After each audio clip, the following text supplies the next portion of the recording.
O sol do Egito começava a se inclinar no horizonte, lançando tons dourados sobre os palácios e campos férteis às margens do Nilo. O ar estava impregnado com o perfume das flores que cresciam às margens dos canais, e com o cheiro das colheitas recentes. A vida seguia próspera para aquele povo.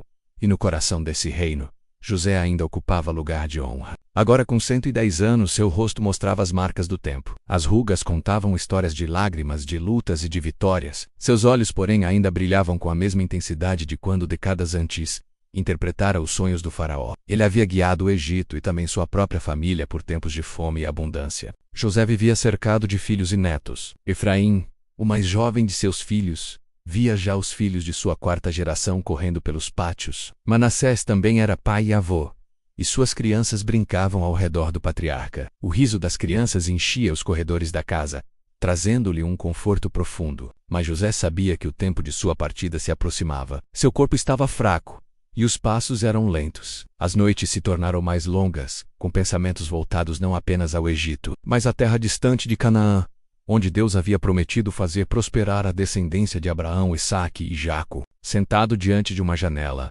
observando o movimento dos servos e o voo das aves sobre os campos, José lembrava-se do caminho que o trouxera até ali. Recordava os sonhos de sua juventude, as espigas e as estrelas, se inclinando. Os anos de prisão injusta e o dia em que fora tirado das masmorras para governar. A lembrança mais forte, no entanto, era da promessa feita por Deus à sua família. Ele sabia que o Egito não era o destino final do povo de Israel. Canaã era a terra jurada por Deus, e um dia eles retornariam. Reunindo as forças, José pediu que chamassem seus irmãos e todos os filhos de Jacó que ainda viviam. Embora fosse o mais novo de muitos deles quando chegaram ao Egito, agora ele era o último líder vivo da geração que viera de Canaã.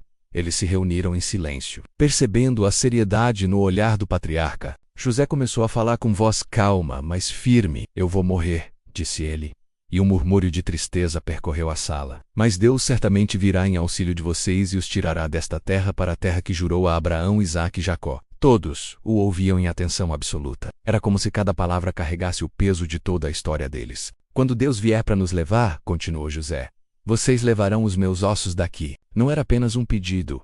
Era uma declaração de fé. Ele acreditava plenamente que a promessa de Deus se cumpriria, mesmo que se passassem muitos anos. Ao pedir que seus ossos fossem levados para Canaã, José unia sua própria história ao destino de Israel. Ele não queria que seu corpo repousasse para sempre no Egito, mas na terra que Deus havia designado. Os anos de glória e abundância não o haviam feito esquecer quem ele era. Não importava que tivesse sido governador de toda a terra do Egito, que tivesse vestido roupas de linho fino e usado o anel do faraó. O coração de José ainda batia com a identidade de filho da promessa. Depois daquela reunião, José passou seus últimos dias cercado pelos filhos e netos. Contava histórias das jornadas passadas, relembrava como Deus havia conduzido cada passo, e ensinava a confiar na fidelidade divina. As crianças ouviam com olhos arregalados, fascinadas pelas aventuras de um homem que tinha começado como escravo e se tornado príncipe. Na noite em que partiu, a casa estava silenciosa. A lâmpada queimava com chama branda, projetando sombras nas paredes. José repousava sobre almofadas, seu rosto sereno. Ao seu lado estavam Efraim e Manassés segurando suas mãos. Ele falou baixinho, quase como uma oração: "Senhor, tu foste meu pastor todos os dias da minha vida. Me conduziste pelo vale da sombra,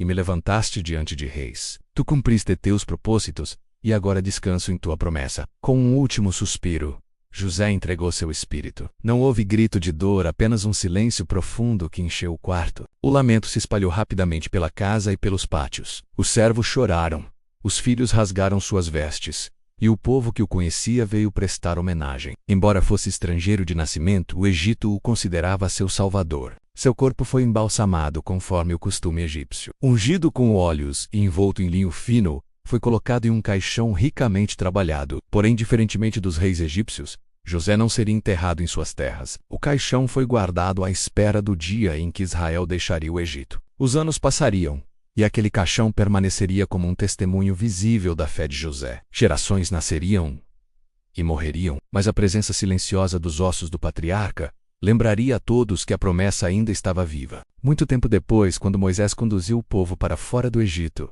levaram consigo o caixão de José. E finalmente, séculos após sua morte, seus ossos repousariam em Siquém, na terra prometida. Assim, José, o sonhador, o escravo, o governador e o homem de fé, encontrou descanso. Sua vida havia sido marcada por provações e triunfos, mas acima de tudo, por uma confiança inabalável no Deus que cumpre o que promete. A morte de José não foi apenas o fim de uma vida, mas a continuação de uma história que ainda ecoaria por gerações. Ele partiu com os olhos da alma voltados para o futuro, certo de que Deus viria para libertar o seu povo. E essa certeza permaneceu viva no coração de Israel, até o dia em que a promessa se cumpriu.